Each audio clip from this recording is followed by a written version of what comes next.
PFMS part 1। देखिए, PFMS आजकल बहुत सुनाई दे रहा है, तो खासकर उत्तराखंड में शिक्षा विभाग में ये पहली बार शुरू हुआ है।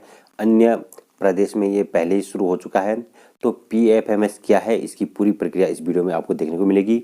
समग्र शिक्षा के अंतर्गत प्राप्त जो भी बजट है उसका लेन देन SNA खाते यानी कि सिंगल नोडल अकाउंट के थ्रू किया जाएगा। तो इसकी A to Z पूरी जानकारी आपको वीडियो में मिलेगी। इसमें कुछ पॉइंट हैं, 8 पॉइंट, आप इनको देख लीजिए। तो इसमें क्रमबद्ध तरीके से ये पॉइंट हैं कि PFMS समग्र शिक्षा के अंतर्गत SNA खाते का PFMS द्वारा संचालन हेतु स्टेप्स हैं। वो कौन कौन से स्टेप्स हैं? पहला है कि जनपद से मिली यूज़र ID और पासवर्ड से लॉगिन करना है। दूसरा, लॉगिन के बाद नया पासवर्ड चेंज करना है। तीसरा पॉइंट है कि फिर से लॉगिन करके बैंक से लिंक करना है, किसको? अपने PFMS खाते को। चौथा पॉइंट है कि इसी ID से 2 नई ID जनरेट करनी है। पहली ID होगी ऑपरेटर ID, दूसरी ID होगी अप्रूवर ID। ऑपरेटर ID जो है ये स्कूल का सीनियर टीचर होगा, यानी कि जो सचिव होगा विद्यालय का, और अप्रूवर ID किसके नाम पर होगी? विद्यालय के प्रिंसिपल की। ये कहाँ की बात है? जहाँ SMDC चलता है। SMDC यानी कि 9 से 12 तक के जो विद्यालय चलते हैं वहाँ पर सचिव होता है सीनियर टीचर और अध्यक्ष होता है प्रिंसिपल। तो इसलिए इनमें ऑपरेटर ID होगी सचिव के नाम से यानी कि सीनियर टीचर के नाम से, और अप्रूवर ID होगी प्रिंसिपल के नाम से। और जहाँ SMC चलती है 8 तक के विद्यालय, तो वहाँ ऑपरेटर ID में होगा प्रिंसिपल यानी कि हेडमास्टर, और अप्रूवर ID में होगा अध्यक्ष यानी कि अभिभावक संघ का SMC का अध्यक्ष। पांचवा पॉइंट है ऑपरेटर ID से बैलेंस चेक कैसे करना है, वो भी दिख जाएगा। फिर इसमें वेंडर बनाना है। वेंडर यानी कि बेनिफिशियरी, जैसे बेनिफिशियरी को हम पैसा ट्रांसफ़र करते हैं ऐसे इसमें वेंडर बनाए जाते हैं। और कुछ वेंडर जो ऑलरेडी पहले ही बने होंगे दूसरों की ID से, हम उनको अपनी ID में कैसे उनको ऐड करेंगे, ये बताया जाएगा। छठा पॉइंट है कि ऑपरेटर ID से पेमेंट अप्रूव करने के लिए फॉरवर्ड करना।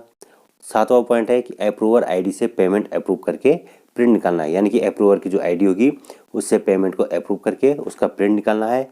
और जो प्रिंट स्लिप है उसको प्रिंट को SNA खाते वाले बैंक में जमा करना है, यानी कि जो सिंगल नोडल अकाउंट वाले खाते हैं उनमें ये रसीद यानी कि प्रिंट को हमने जमा करना है। और फिर बैंक द्वारा संबंधित के खाते में 10 दिनों के अंदर अंदर पेमेंट करना।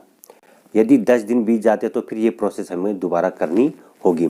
तो यदि आपने अभी तक इसमें अपनी ID नहीं बनाई तो ये वीडियो आपके लिए है, और आप चाहते हैं कि स्टेप बाय स्टेप इसमें सारे वीडियो बने तो आप लास्ट तक बने रहें। नोट, यह वीडियो डेमो रूप में बनाया जा रहा है। इस वीडियो में दिखाए जा रहे यूज़र ID व पासवर्ड काल्पनिक हैं एवं केवल डेमो के लिए हैं, ताकि आपको समझने में आसानी हो सके। तो जो साथी पहली बार चैनल से जुड़े हैं कृपया चैनल को ज़रूर सब्सक्राइब करें, क्योंकि अगर आपको इसकी A to Z पूरी जानकारी लेनी है तो इसके कम से कम 5 या 6 पार्ट में वीडियो आएंगे। तो सारे वीडियो देखने के लिए आप चैनल से जुड़े रहें तथा अपने साथियों तक भी चैनल को शेयर करें। धन्यवाद। PFMS यानी कि पब्लिक फाइनेंशियल मैनेजमेंट सिस्टम समग्र शिक्षा के अंतर्गत विद्यालय को मिलने वाला जो भी बजट होगा, अब उस बजट को व्यय करना है तो किस प्रकार से व्यय करना है, तो वो हम व्यय करेंगे इसी पब्लिक फाइनेंशियल मैनेजमेंट सिस्टम के अंतर्गत यानी कि PFMS के अंतर्गत। तो जो भी लेन देन होगा वो सारा डायरेक्ट हमने दुकानदार के खाते में, जो भी हम वेंडर बनाएंगे उनके खाते में डायरेक्ट ट्रांजैक्शन करना है। तो सबसे पहले हम इसमें कवर करेंगे कि जो PFMS है इसमें विद्यालय ने या ऑफिस ने अपनी ID कैसे बनानी है और ID में क्या क्या बनेंगे। तो इसमें 2 प्रकार की ID बनेगी, एक होगी ऑपरेटर ID और दूसरी होगी अप्रूवर ID। अपने ब्राउज़र में, डेस्कटॉप में, चाहे आप मोबाइल से भी, अपने ब्राउज़र में आपने PFMS टाइप कर देना है। जैसे ही आप इसे टाइप करेंगे तो इस प्रकार से यहाँ पर एक लिंक होगा, तो पहले ही लिंक को आप क्लिक कर देंगे। क्लिक करने के बाद ये इसका होम पेज ओपन होगा। साइड में यहाँ पे ऊपर देख सकते हैं आप लॉगिन बटन है, लॉगिन पे हमने जैसे क्लिक किया तो इस प्रकार से ये ओपन होगा। इसमें लॉगिन में क्या है कि यहाँ पे ईयर अपने आप आया हुआ है 2022-23। यहाँ पर यूज़र नेम और पासवर्ड है, ये महत्वपूर्ण चीज़ है। देखिए, जब सबसे पहली बार आप रजिस्ट्रेशन करेंगे तो इसके लिए पहला जो लॉगिन होगा तो इसमें यूज़र ID और पासवर्ड आपके डिस्ट्रिक्ट से मिलेंगे, यानी कि आपके जनपद से, जिला शिक्षा अधिकारी कार्यालय से या मुख्य शिक्षा अधिकारी कार्यालय से आपको इसमें एक आईडी और एक पासवर्ड मिलेगा, जो एडमिनिस्ट्रेटिव वाली आईडी होगी। ठीक है, तो सबसे पहले हमने उस आईडी को इसमें एंटर करना है। उसके बाद जो हमें उनके द्वारा दिया गया पासवर्ड होगा, उस पासवर्ड को हमने इस पर एंटर करके लॉगिन करना है। इसमें महत्वपूर्ण चीज़ कि इसमें लॉगिन करने के लिए 3-4 बार हमें बार बार पासवर्ड टाइप करके लॉगिन करना पड़ता है। हर बार ये इनवैलिड पासवर्ड और यूज़र नेम बताता है, लेकिन उसमें टेंशन की कोई बात नहीं है। आप 3-4 बार ट्राई करते रहना। इसकी साइड में कुछ ऐसी ही प्रॉब्लम आ रही है कि सब कुछ सही होने के बावजूद भी 3-4 बार जब आप इसको एंटर करेंगे तब जाके लॉगिन होता है। जैसे मैं यहाँ पे कर रहा हूँ तो 1 बार 2 बार 3 बार भी नहीं हो रहा है, तब जाके बाद में जाके ये लॉगिन हो जाएगा। तो बार बार इसमें यूज़र नेम के बाद पासवर्ड एंटर करने के बाद में इस प्रकार से यहाँ पर कैप्चा भरने के लिए आएगा, जिसको हमने टाइप करना है। और उस कैप्चा को टाइप करने के बाद फिर से हम यहाँ पे लॉगिन कर देंगे। जैसा कि मैंने पहले बताया था कि 3-4 बार हमने यहाँ पे कैप्चा इत्यादि भरने हैं, पासवर्ड भरने हैं और फिर इसको लॉगिन करना है, तब जाके फिर ये लॉगिन होगा। तो यहाँ पर हमने यहाँ लॉगिन बटन पे क्लिक कर दिया है। तो अब जाके ये पेज लॉगिन हो रहा है। लॉगिन होते साथ सबसे पहले यहाँ पर ये चेंज पासवर्ड के लिए ये इंटरफेस यहाँ पे ओपन हुआ है। तो आपने क्या करना है कि एक करंट पासवर्ड वो वाला इस पर एंटर करना है जिससे आपने अभी लॉगिन किया था। उसके बाद न्यू पासवर्ड और फिर कंफर्म पासवर्ड कर देना है। आपको मैं बता दूं, डिस्ट्रिक्ट के द्वारा आपको जो पासवर्ड दिया गया होगा उसमें आपने अंतिम डिजिट में मामूली सा हेर फेर कर देना है। अगर आपको 9 यानी कि 9 अल्फ़ाबेट और स्पेशल कैरेक्टर और डिजिट में यानी कि न्यूमेरिक में आपका पासवर्ड होगा तो उसे 8 डिजिट में कर देना है। ठीक है, 8 में होगा तो उसको बढ़ा देना 9 में। तो कहने का मतलब एक हेर फेर कर देना और आप यहाँ पर न्यू पासवर्ड फिर नीचे कंफर्म पासवर्ड करके चेंज पासवर्ड बटन पे जाके क्लिक कर देना। और इस प्रकार से आपका ये पासवर्ड जो है सक्सेसफुली चेंज हो चुका है। तो अब हमने इसको दोबारा से लॉगिन करना है। यूज़र आईडी में हम वही वाली यूज़र आईडी डालेंगे और पासवर्ड इस बार हम वो वाला डालेंगे जो हमने अभी चेंज किया है। तो उस पासवर्ड को यहाँ पे एंटर करने के बाद हम इसे लॉगिन कर देंगे। और लॉगिन करने के बाद इस प्रकार से ये पेज ओपन हुआ। सबसे ऊपर आप यहाँ पे देख सकते हैं, यहाँ पर विद्यालय की यूज़र आईडी यहाँ पे दिया होगा, विद्यालय का नाम दिया होगा जो कि जनपद के द्वारा क्रिएट किया गया था। तो ये हो गया यहाँ पे। ठीक है, तो इस प्रकार से सबसे पहले एडमिनिस्ट्रेटिव वाली आईडी हमने लॉगिन करके और उसका फिर पासवर्ड रीसेट करके दोबारा से हमने उसको लॉगिन करना है। तो इस प्रकार का ये इंटरफेस हमारे सामने ओपन हो जाएगा।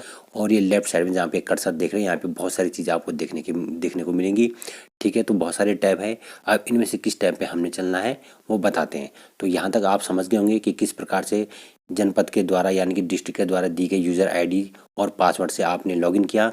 लॉगिन करने के तुरंत बाद आपने उसमें पासवर्ड चेंज किया और पासवर्ड चेंज करने के बाद आपने फिर से दोबारा से री लॉगिन किया। री लॉगिन करने के बाद सबसे पहले हमने इसमें बैंक वाले टैब पे क्लिक करना है और हमें इसको अपने इस अकाउंट को बैंक से लिंक करना है। तो यहाँ पे बैंक वाले टैब पे गए और बैंक वाले टैब पे जाने के बाद आप देख सकते हैं सबसे नीचे से हम गए ऊपर अकाउंट एक्टिवेशन ई पेमेंट वाले ऑप्शन पे गए। तो सबसे पहला काम क्या है, तो अकाउंट एक्टिवेशन ई पेमेंट वाले टैब को हम क्लिक कर देंगे। ठीक है, तो उसके बाद इस प्रकार से यहाँ पे स्कीम ओपन होगी और उसके बाद अकाउंट नंबर है। स्कीम में समग्र शिक्षा वाले जिनको भी समग्र शिक्षा के तहत ये एसएनए के अकाउंट है, उस एसएनए के अकाउंट के लिए आपने यहाँ पे सेलेक्ट स्कीम पे क्लिक करना है। उसके बाद आपने यहाँ पे सर्च करने से पहले आपने यहाँ पे टाइप कर देना UK 207। इस प्रकार से आप ये टाइप कर देंगे। जैसे ही आप इस कोड को टाइप करेंगे तो यहाँ पे नीचे डिटेल आ रही है, आपने इसको सेलेक्ट करना है। सेलेक्ट करने के बाद आप देख सकते हैं यहाँ पर ये लिखा गया है समग्र शिक्षा और उसकी पूरी डिटेल आगे है। फिर उसके बाद आपने यहाँ पे सर्च वाला जो बटन है नीचे, सर्च वाले बटन पे जा करके क्लिक कर देना है और फिर आपके सामने एक डिटेल ओपन होगी। तो ये देखिए हमने यहाँ पे सर्च पे क्लिक किया, प्रोसेसिंग हुआ और उसके बाद आप देख सकते हैं इस प्रकार से पूरी डिटेल आ गई। अकाउंट नंबर जो भी हमारा एसएनए अकाउंट नंबर है वो आ गया। साइड में जो चेक बॉक्स था उस पर हमने टिक कर दिया है। तो आप यहाँ पे अपने अकाउंट नंबर को मैच कर सकते हैं, कहीं गलत अकाउंट नंबर तो नहीं है। और उसके बाद बैंक की ब्रांच और IFSC कोड है। फिर उसके बाद जो है यूनिक कोड है, एजेंसी नेम इत्यादि है, यानी कि आपके विद्यालय ऑफिस का नाम इसमें आएगा। ठीक है, उसके बाद है इफ़ेक्टिव डेट। इस पर हमने कुछ नहीं करना है। ये डेट जिस दिन भी आप अपनी आईडी को क्रिएट करेंगे ये उस दिन की डेट होगी। तो हमारी जैसे है 18/1/2023 को हमने ये आईडी अपनी बना रहे हैं तो आज की डेट है। और उसके बाद लास्ट वाला जो टैब है अकाउंट एक्टिवेशन टाइप, इस पर सेलेक्ट का ऑप्शन है, तो इस पर जा कर के हमने सेलेक्ट करना है ई पेमेंट यूजिंग प्रिंट एडवाइस। ये जो पहला वाला ऑप्शन है, हमने पहले वाले ऑप्शन को सेलेक्ट कर देना है, यानी कि ई पेमेंट यूजिंग पेमेंट एडवाइस, यानी कि बाद में हमारा एक प्रिंट निकाल के बैंक को भेजना होता है।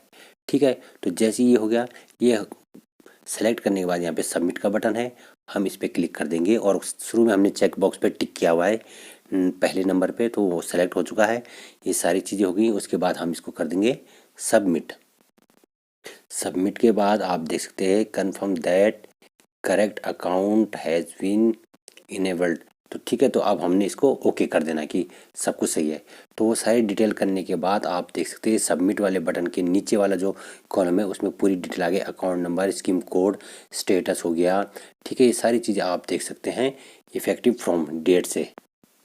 तो दरअसल ऑपरेटर आईडी और अप्रूवर आईडी बनाने से पहले हमने ये वाला ऑप्शन पे, क्योंकि इसका मतलब ये बैंक से डायरेक्ट अब लिंक हो चुका है, यानी कि बैंक के साथ ये एक्टिवेट हो चुका है, तभी जाके पेमेंट की डिटेल आएगी। यदि हम इस वाले ऑप्शन को छोड़ देते हैं और डायरेक्ट ऑपरेटर आईडी को जनरेट करते हैं तो फिर बाद में दिक्कत आएगी, दोबारा से फिर यही प्रोसेस करना होगा।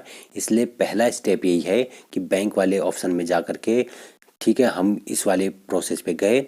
और जब ये सारी चीज़ें हो गई है तो अब हम उसके बाद अगले स्टेप में चलते हैं।